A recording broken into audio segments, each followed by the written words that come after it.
I will be consistent and I shall remain so, not because I do not like the policies that are laid down by Kenya Kwanza government, but because I am in this house to pursue the interest of the people I do represent.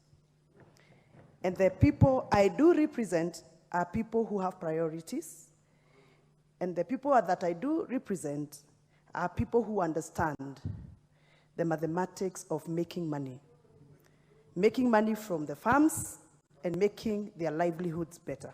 Mr. Speaker, the spirit behind this bill was to dignify the way we live, was to make housing affordable, and make housing accessible in line with the Kenyan Constitution, Article 43.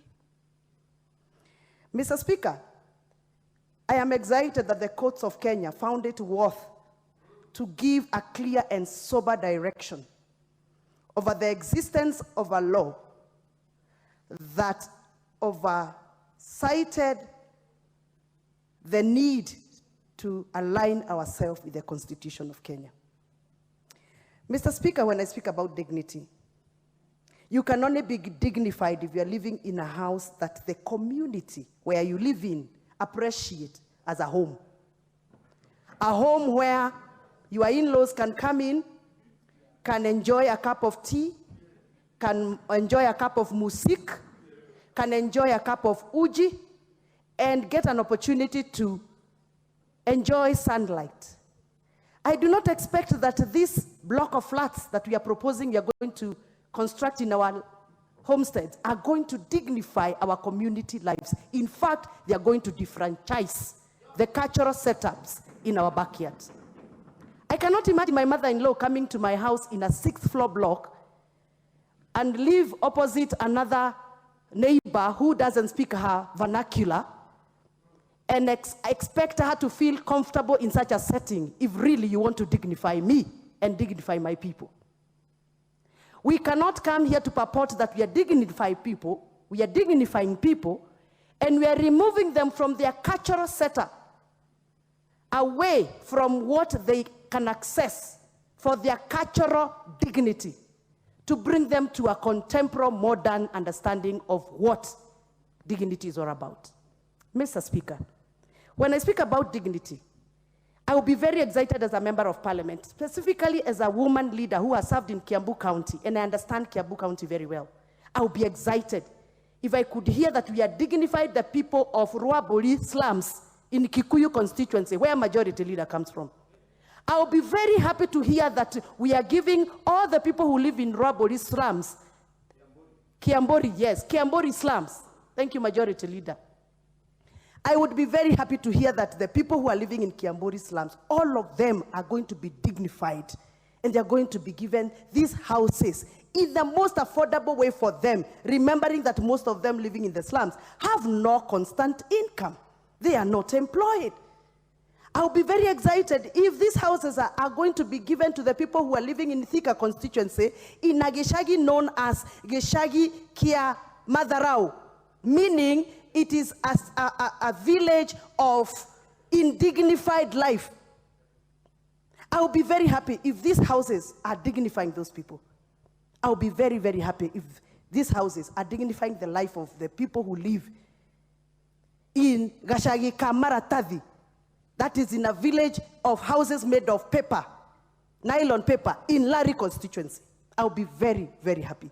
But looking at what has been done in the past, when this house tax and levies were introduced in this house, the houses that are being constructed, for example, the ones that have been constructed in Roilo, there is nobody from Gasogi Kamadharau can afford those houses. The deposit they are in, 400,000 per house, they cannot afford. So what dignity are we talking about here? Who are we dignifying? Mr. Speaker, when you speak about accessibility, we are only constructing these houses in the urban areas. How accessible are these houses going to be to the people who live in extreme corner of my constituency, for example, the people who live in Madhaja village in Gedega constituency of Githunguri County, sub-county? If we actually do the houses in Githunguri town, for example, how accessible are we going to align ourselves within the constitution? because this is the spirit of the Constitution. That is why I am opposing this bill. Actually, this bill, according to me, should not be called the Affordable Housing Bill 2023. It should actually, if we really are serious, we should call it the Affordable and Social Housing Bill 2023. And the social means accommodating those people living in the nylon papers houses, like I have explained, because that is the spirit of the Constitution.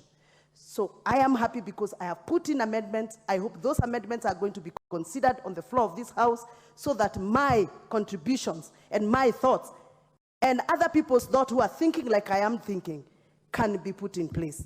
Mr. Speaker, when I speak about affordability, I do not think that the concept of stone and cement is what is affordable to my voters. I do not think that the concept of cement and stones and concrete is what is affordable to somebody in Turkana. Why can't we then, if you are calling them affordable, use the most affordable materials that are available in the villages? Why must you force me to adopt your concept of concrete and stones and cement, and that is not affordable to me? That is affordable to you because of your income levels. It is not affordable to me. To the people of Turkana, who are used to making their houses using wood cut from the trees and the cow dung to smear the houses and look beautiful, to them, that is what they can afford in their backyard. Why are you going to introduce the concrete and stones in Turkana? And they are not affordable there. By the way, stones and cements are only affordable in Nairobi and Kiambu County, where we have quarries. You go to the coastal part of region, in the coastal region, there are no stones. Why are they designing for houses to use stones from Darugo quarries in Kiambu County?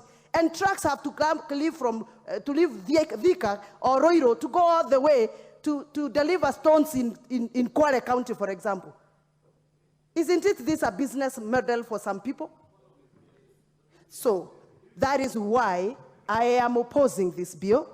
I have put my amendments on the floor. I hope they are going to be considered. One minute, Honorable Muchomba. What's out of order, Honorable?